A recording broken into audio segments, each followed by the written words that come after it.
নমস্কার, 7 এভিক নিউজ নেটওয়ার্কে আপনাদের স্বাগত। আরজিকরের তরুণী চিকিৎসকের নৃশংস হত্যাকাণ্ডের বিচার চেয়ে পথে ঘাটে জনবিস্ফোরণ অব্যাহত। রবিবারেও এই ঘটনার ব্যতিক্রম হলো না।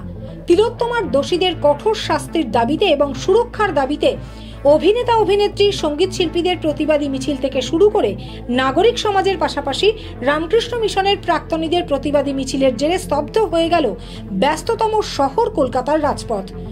গোলপার্ক ইনস্টিটিউট অব কালচার থেকে শুরু হয়ে গড়িয়াহাট, রাসবিহারী, ভবানীপুর হয়ে নন্দন চত্বর পর্যন্ত পৌঁছলো এই প্রতিবাদ মিছিল। আমরা বাকরুদ্ধ, আমরা মৌন নই, এই স্লোগানকে সামনে রেখে মৌন মিছিলের মাধ্যমেই প্রতিবাদে গর্জে উঠলেন তারা। কালো প্রতিবাদের রং, শোকের রং, তাই কালো রঙের পোশাক পরেই মিছিলে সামিল হয়েছিলেন রামকৃষ্ণ মিশনের প্রাক্তনীরা। শঙ্খধ্বনি এবং উলুধ্বনি দিয়ে মিছিলে পথ হাঁটতে দেখা যায় মহিলাদের। শ্রীরামকৃষ্ণদেব, স্বামী বিবেকানন্দ এবং মা শারদার বাণী প্ল্যাকার্ডে লিখে আরজিকরের ঘটনার প্রতিবাদে রামকৃষ্ণ মিশনের প্রাক্তনীদের এই মিছিলে বহু মানুষের উপস্থিতি ছিল চোখে পড়ার মতো।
লাইন চাপুন একটু।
পেশায় মেরিন ইঞ্জিনিয়ার, রামকৃষ্ণ মিশনের এক প্রাক্তনী রবীন মুখার্জি জানালেন, মেরিন ইঞ্জিনিয়ার, কিন্তু আজকে বিশ্ব ব্রহ্মাণ্ড ঘুরে এই জিনিস কোনোদিন দেখিনি। আমার শহর কলকাতায় এই নির্মম নৃশংসভাবে এই ঘটনা আমরা কোনোদিন সম্মুখীন হইনি।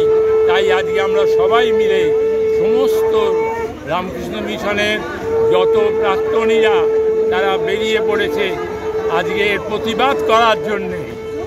এই প্রতিবাদ আমাদের সমস্ত আমাদের কলকাতা নয়, আজকে কলকাতা ছাড়িয়ে আমরা গোটা ভারতবর্ষে গোটা বিশ্বে এর প্রতিফলন হয়েছে। তাই আমরা চাই এর উপযুক্ত শাসন, উপযুক্ত প্রতিবাদ, যাতে করে আমরা এর যারা করেছে অন্যায় যারা করেছে তার শাস্তি চাই। তাদের শাস্তির জন্যে আজকে আমরা পথে নেমেছি। আজকে আমরা দেখতে পাচ্ছি যে শাঁখ বাজানো হচ্ছে, আপনারা কালো বসন পরে এসছেন, তার কোনো বিশেষ মাহাত্ম্য রয়েছে? কালো পড়েছি এই জন্যে যে সমস্ত একে জানাতে চাই যে কালো হচ্ছে আমাদের একটা এর যুগ, মানে অন্ধকারের যুগ। সেই অন্ধকারের যুগের হয়েছে, সেই জন্যে আজকে আমরা সবাই কালো জামা পরে কালো পরে আমরা এর প্রতিবাদ করছি। Bureau report 7 EPIC news network, Kolkata. আরো বিভিন্ন খবরের আপডেট জানতে হলে অবশ্যই সাবস্ক্রাইব করুন 7 এবিক নিউজ নেটওয়ার্ক চ্যানেলটি, কারণ আপনাদের একটা সাবস্ক্রিপশন আমাদের কাছে অত্যন্ত মূল্যবান। জয় হিন্দ।